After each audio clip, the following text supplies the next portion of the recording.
Hi friends, it's Gwen. Welcome back to my channel. I have a very lengthy wrap-up video because I read 25 books this month. I'm pretty sure that's the most books I have ever read in a month. Correct me if I'm wrong. But wow guys, I read 25 books this month. So as always, we're gonna do a bit of a TBR check-in. So I wanted to participate in Disability Readathon this month. It was all throughout the month of April. I had these 6 books picked out and I ended up only reading 3 of them. And it's just because my mood shifted and I wanted to read more thrillers, and I didn't really have any thrillers on this list, so that's okay. I'm a mood reader. I changed my mind. I didn't complete my goal. I think it's like the first time all year, so that's okay. And also for May, I'm not going to be doing a TBR. So there's that. Also, I wanted to check in with my reading goals. I do this at the beginning of every single month. Okay, so of course I want to read some classics, some book of the months, some new releases, and I picked out 7 backlist titles at the beginning of the year. So far my grand total is 2 of 6 classics, 7 of 12 book of the months, more than 12 new releases, and 5 of 7 of those backlist titles. So yeah, so I'm doing pretty good. Now, as far as my wrap-up goes, if I was to talk in depth about all of these books, we would be here all day. If you want more of my in-depth thoughts about any of the books that I talked to you about today, I do have reviews for all of the books that I have read on Goodreads and the Storygraph. So the first book that I read was I Realized Fear by Alex Finlay. It starts on a really cool note, but it was just average. So it's a twisty and breathtaking novel that traces the fate of the Pine family, a thriller that will both leave you on the edge of your seat and move you to tears. And I disagree. So I rated this 3 out of 5 stars, but it's basically about this brother that his older brother, I believe, is incarcerated because of something that happened, and then his mom and his dad and his younger, I don't know if it was like his younger brother and sister, but the other part of his family that is not incarcerated went on this family vacation and they all died, and it's being investigated if it was like a homicide or if it was an accident. He returns to his small hometown to bury his parents and siblings. He's faced with a hostile community because yeah, after that documentary that put his brother behind bars, yeah, it was a whole thing. But I rated this story 3 out of 5 stars, and I wouldn't necessarily recommend it because it's really, really forgettable. The next story I read is the Tea Dragon Society by Katie O'Neill,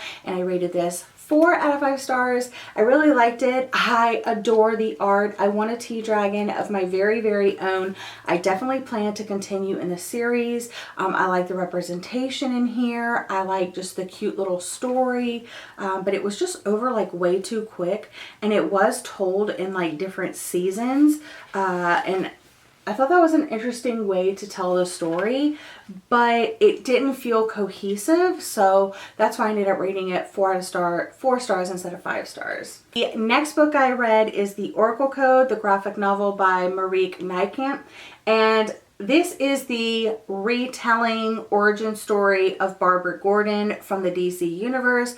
I didn't know like her original origin story, not really familiar with the character as much as other people are, so it was pretty good. It was a little mysterious. I liked the artwork. Would I continue on? Not really sure, but maybe.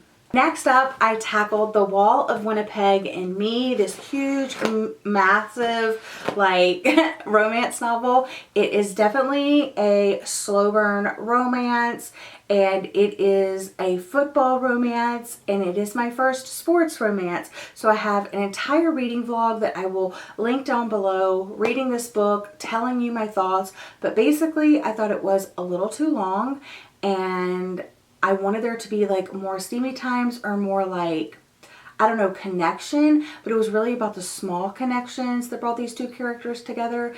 And yeah, I quite enjoyed it. I rated it 4.5 stars, and I definitely want to pick up this author in the future and more sports romance. Then I read Playing Nice by J.P. Delaney. I buddy read this with my friend Jess from Reading with Jess. I will have her channel linked down below. You should definitely follow her. If you like my content, you'll definitely like her content. We also do the Rex by the Bottle live show with Jacqueline together, and I just love hanging out with her. I hope we get to do that again soon. But yeah, so we buddy read this together, and it was a really good time. I think our rating is both 4 stars. I'm not entirely sure. You have to hop over to her channel and watch her wrap up, but we both did enjoy this, and I spaced it out because I know like Jess works full-time and stuff, but this is like really readable. Like, it was a very quick read. I probably could have read this in one sitting, but it's about this man that is a stay-at-home dad. He has a 2-year-old, and then one day after he drops his son off at like preschool or whatever, just for like a couple hours,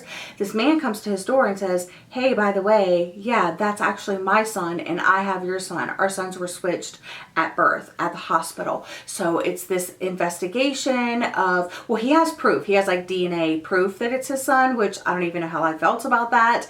But anyway, yeah, so they kind of talk it through and try to decide like what's the best move forward for us, for our kids, and all of that. It was very interesting, and I rated this story 4 out of 5 stars. And I read Eliza and Her Monsters by 𝒑𝒐𝒂𝒔𝒕, and I rated this story 3 out of 5 stars. I think I would have enjoyed it much more like 5 years ago when I was reading much more YA. I did appreciate the representation in here. I did appreciate the mixed media, like the pictures and stuff like that. But this is a story of, what's her name? Oh, well, Eliza, but what's the guy's name? Wallace. And Eliza writes this really famous webcomic called 𝒎𝒏𝒅, and Wallace is the biggest fan fiction writer of the webcomic. And yeah, he starts at the school, they don't know who each other are, and it's just kind of like their love story, but also just about anxiety and about, I don't know, just all of the things. It really goes a little bit more in depth. Like, her parents don't really realize like how big her comic is and like how much money she makes from this and like all of this. So yeah, it's definitely worth a read, and you will quite enjoy it if you read a lot of YA. But that's just kind of like out of my wheelhouse now. Poetry collection, Soft in the Middle by Shelby Eileen, and I did enjoy this, but it wasn't as powerful as I wanted it to be. I definitely wanted more like fat representation, since the cover, the title, all of that. It did have some, it just didn't have enough in my opinion, and I don't know if the cohesion of the poetry all fit together, but I did enjoy it. I would pick up more poetry by this poet in the future, and so I rated this 3 out of 5 stars. And for my book club discussion, I read Una Out of Order by Margarita Montemor, and I rated this 3 out of 5 stars. I was definitely expecting to enjoy this more than I did, but I think to me this will be pretty forgettable as far as like the details and stuff like that. It was 1982 and she was 18, and then after the ball dropped it was 2015. She was 51, but she was 19 years old, like mentally, in a 51-year-old body. So she did those different jumps around in time, and you're trying to just kind of piece together her life, and she's living her life out of order. So there's different technologies, and there's different people in and out of her life, and she writes notes for herself to try to remind herself sometimes. I don't know, I just thought it was all a little bit too understated. I loved the 80s references. I love the 80s, but it never explained like why it happened. And because you're jumping around and there's 8 different jumps, you're spending different periods of time, like in the actual story, in different times. Like, she'll spend this amount of time in, like I said, the very first one is this big, and then this is part 2. So it's a little bit bigger, and then part 3. Basically what I'm saying is the parts aren't all the same. So some jumps you see longer and you know more of than others. I was not really interested until this like one thing happened, and then I was like really intrigued. But yeah, there's some cool things that happen. I really liked the concept. It just didn't it should have been a little bit longer, and I usually never say that, but I would have liked more at the end, and I would have liked an explanation of like why it happened. I just have some like unanswered questions that I think like another 50 pages really could have fleshed out the story a little bit more. And I listened to Writing Into the Wound, and it has like a subtitle, but I didn't write that down. But Writing Into the Wound by Roxane Gay. I left this unrated because it was really, really short, and it kind of piggybacked off of her memoir Hunger, and it's really just this quick listen about I guess she taught this course about writing about trauma, and it was almost like as a teacher, you know, she was assessing her own work and kind of explaining how she thought or how she felt about that experience and how that reflected on her experience. Yeah, it's a really quick listen. I love Roxane Gay. I've read a couple of her books. I have some on my shelf that I still need to read. But I read The Perfect Marriage by Geneva Rose. I know a lot of people are reading this because of like TikTok and stuff, where the author pitched the story. I thought that was a really cool marketing concept, and I hope that more authors pick up on that cue and do things like that. But I just thought it really made this book stand out. I really enjoyed this. I rated it 4 out of 5 stars. It's about a husband and wife, and it's their 10th wedding anniversary, and he goes off to stay at their like lake home, and he goes there and he has an affair, of course, with this lady that he's been having an affair with, and he wakes up, his wife ends up not being able to come because she has like work and stuff. She's like this lawyer, and he wakes up the next morning or really late and goes home, and then next thing you know, they're knocking at his door because his mistress is dead at the lake house. And of course that means that his affair is going to come out, and his wife, the lawyer, defends him. She is his lawyer. So it's a very interesting story. It definitely has like some legal stuff in it, but it didn't bog down the story at all. It was super, super fast paced because you're just wondering like, who killed this person? Like, did he kill her? Even though you think you were there and it couldn't possibly be him, like, who was it? And also, why is she defending him? And what is going to happen to their marriage? And I also really liked the ending. It was different than I was expecting. Not sure if I was like a huge fan, but I definitely appreciated how different the ending was. So yeah, so 4 out of 5 stars for this one. And I do recommend it because it's super fast paced and bingeable. And I listened to Dispossession by Tamari Jones. I also left this unrated because it was a super quick story and I almost couldn't follow it as well as I wanted to. This is about people being basically kicked out of their place because they can't pay their rent or whatever, and then a crew going in and like cleaning up the place. That's basically what it's about. But it's also about just like a family and this lady, and yeah, it kind of is a lot. I would definitely like to read this one physically though, so I left that one unrated. Then I listened to Sleeping Dogs Lie by Samantha Downing, and this is such a quick mystery. I absolutely loved it. I rated it 4 stars. It was easy to follow. I'm not sure if it's because I have read 2 other books by the author, but loved it. Highly recommend. Definitely check it out if you are a fan of the author. Maybe if you're just looking for a super quick mystery to listen on your commute or as you're jogging or whatever, I definitely recommend it. It was so good. For Better and Worse by Margot Hunt. This is one of Jessie's favorite books, and I rated it 3 stars. It just didn't quite work for me. I don't know exactly why. Maybe I say in my Goodreads and Storygraph reviews, but yeah, on their first date back in law school, Natalie and Will bond over drinks, dinner, and they think that because they know so much about the legal system and stuff, that they could get away with murder. So as you can imagine, a murder happens, and we're actually going to see if they could get away with murder. And to my one and only classic this month, and that is The Curious Case of Benjamin Button by F. Scott Fitzgerald. I left this unrated because I've never seen the movie. I've never actually read like the paper copy of the book, like the physical copy of the book. And this is satire, and I don't gravitate towards. I don't enjoy satire.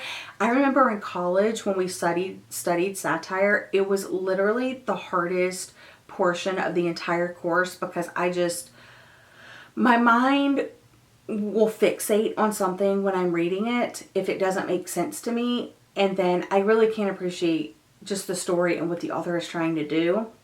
So in this one, this man and this woman, the woman goes into labor. He rushes her to the hospital, and when he gets to the hospital to see his newborn baby, it's an 80-year-old man there.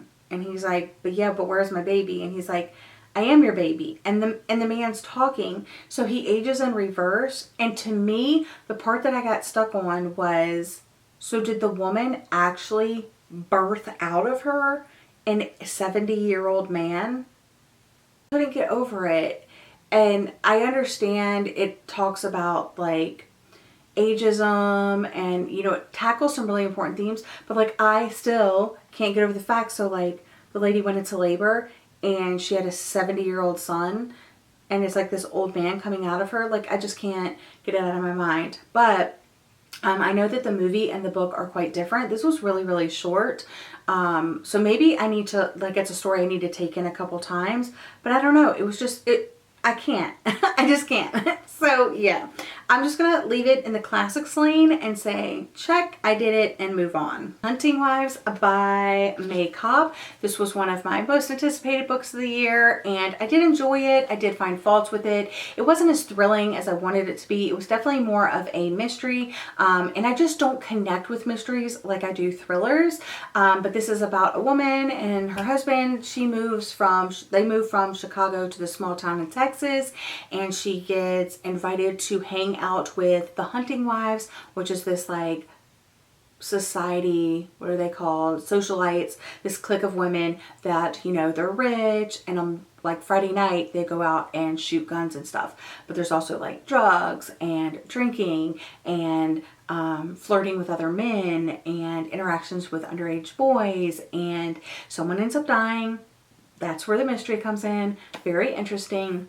If you like stalking stories, if you like rich women vibes, I definitely think that you would enjoy this, because the one lady, I forget her name, Sophie, she gets really obsessed with Margot Banks, and she just wants to be like exactly like her. So yeah, that was interesting. And I picked up You'll Thank Me for This by Nina Siegel, and this is the story about that Dutch tradition of dropping teens and preteens in the middle of the woods, and they have to find their way to safety, basically, or to like this camp.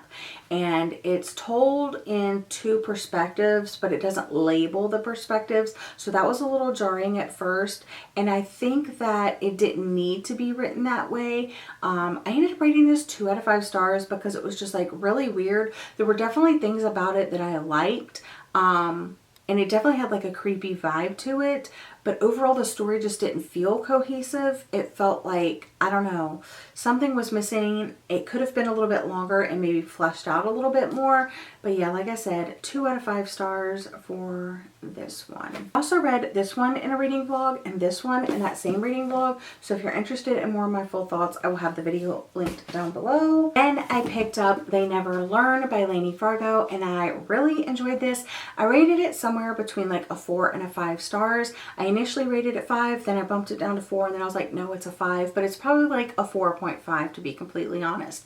So this is about an English professor who is a serial killer living on campus, working on campus, and yeah, just about what happens, what she does. Next up was The Girl Before by J.P. Delaney. I was just making my way through J.P. Delaney's backlist, and this was okay. Not that the stories are anything similar, but the writing and how there were 2 timelines and 2 POVs, and they felt so similar and repetitive. It was like the Sundown Motel. So if you liked the Sundown Motel, the writing of that, how it was dual POV, dual timeline, and the POVs were very similar, you will probably like like this as well. But this is the story of two women kind of down on her luck. One had to she had a stillbirth, and the other one, there was like a home invasion situation. So they're both looking for a place to live, but as they're touring around London, they realize like, holy crap, we can't afford any of this. It's way too expensive. And then the realtor introduces them to this smart home and says, this is actually a really interesting situation. You can definitely afford to live here, but there's a lot of rules that come with living on this property and renting this property. But it's this really beautiful, like smart home, super minimalist, built by an architect. And they both end up living there, obviously in different timelines. And you're just following like their stories as they live in the house and what happens to them and why there's so many rules and all of that. I picked up The Swallows by Lisa Lutz, which is my first Lisa Lutz book, and I picked this up on recommendation from Monica. When we did the Rex by the Bottle live show, she recommended it. I picked it up. I read it. It is a YA story about this New England prep school, and it's like girls against boys, and it's because these boys treat the girls on campus horrible, and they rate them, and they have this whole like website, and it's really just like this teacher kind of finds out about it and helps the girls take down the boys. So yeah, so I read that and I rated it 3 out of 5 stars. Then I picked up Believe Me by J.P. Delaney, and guys, I loved this book so much. This is also in a reading vlog, so definitely check out that. It was so good. So basically you have this woman that's working as a decoy to catch men or women cheating on their spouse so she can report back to them, and then they can like get a divorce and stuff. But after one of the cases kind of goes wrong, she's drawn into this police investigation, and she has to play a very different role than she is used to playing. She's also studying to be an actress, like she goes to acting classes and stuff. So she's like an actress by day, and at night she's helping the police try to catch this killer. And it has like serial killer stalking vibes, and you just don't know what's going to happen. You don't know who to believe, and it's completely bingeable. I listened to the audiobook and read along physically. I actually read it physically at first, and then I wanted to see how the audiobook was, and it was really, really good because there are these scenes that are broken up like a script, like, so it really fits that the main character is like studying acting and how they break down the scenes like that. And there's also like, there's this one part where it's like set in a bar and you can just hear the bar atmosphere. So highly recommend the audiobook or the physical copy or both together, which is how I consumed the story. 5 out of 5 stars, one of my favorite reads of the year. And I read The Romantic Pack by Megan Quinn, and this is my first Megan Quinn book.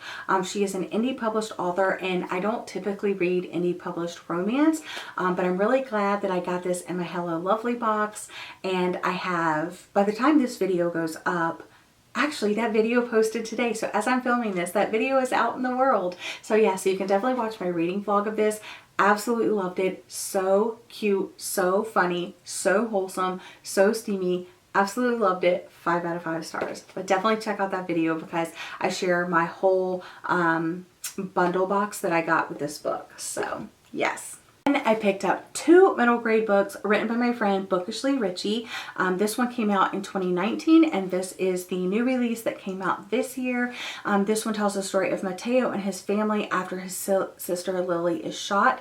So it's very a hard-hitting topic, sad. I definitely cried. I teared up a couple times. It was really sad. But then I read this magical, warm hug of a mystical, fantastical, I don't know, it was just so lovely, and I just could see in the fall curling up with a mug of tea and like rereading this, and I definitely want more in this world. I'm definitely trying to convince him to write more because it's just highly recommend them. If you're looking for something that will make you cry, something a little bit more hard-hitting, a little bit something like closer to home and what's happening in America right now, definitely pick up Brave Like Lily. It's a short read, it's a quick read, but it's super powerful, and I just really felt the authenticity authentic nature of the characters and the family and the situation. So I appreciated that. And then in this one, like I said, it's just like, it's a warm hug. It's like a comfort read almost. And I've only read it once, but I definitely see myself rereading this with a mug of tea in hand and my blanket around me, and I just want to read more adventures of these characters. Down to my last two books, which were in the last vlog that I posted. So we have Finlay Donovan is Killing It, which is a mystery about a woman who is a writer pitching a book, to her new book, to her agent, and she is like writes suspense and stuff like that, and she talks about killing, and then the woman that's at the table next to her overhears the conversation and mistakenly thinks that Finlay is a serial killer or a hit woman, and she hires her to kill her husband for $50,000. So you're thinking, she's not going to do it, right? Well, she really needs the money, because she is divorced from her husband. He's trying to get custody of the kids. She's way behind on like all of her bills. Her van's falling apart. Like her life is in shambles pretty much. So she kind of needs the money, and you just can't even imagine where it's going to go. So really recommend this one. I rated it 4 out of 5 stars, and I am definitely going to be continuing on in the series. And I finished out the month with Every Last Secret by A.R. Torrey, and I did enjoy this one, but it wasn't as impactful as I wanted it to be. It goes back to what I said about mysteries, like even with this one, that they weren't like 5 stars. I couldn't quite get there. I couldn't quite be invested. This one is about a woman and her husband. They move to this really affluent neighborhood, and she gets a job working at this really like prestigious place, working for this like billionaire guy, and she is basically trying to seduce the guy so that he falls in love with her so she can blackmail him and get a bunch of money out of him. That's kind of been like what she's done in the past, and she's trying to do it again. And either that or have him fall in love with her and they ride off into the sunset. It just depends how she's feeling that day, I guess. But the woman's husband obviously doesn't want that to happen. So it's like this cat and mouse game between the two women, as one of them tries to infiltrate the other's life and like at the job and her husband and stuff like that, and things happen and it's crazy. But yeah, 3 out of 5 stars for that one. So that is my April wrap up. I know it was a lot, but yeah, I had a great reading month. I found some really great reads. I found some average reads. I knocked a bunch off of my TBR. I read some audiobooks. I got things from the library. It was just overall a really great month. But if you have stayed until the end, leave a yellow heart emoji in the comment section down below so I know that you were here the entire time. Anyway, that's all for today. I hope you're having a lovely day or night, and I'll see you guys again in another video very soon. Bye!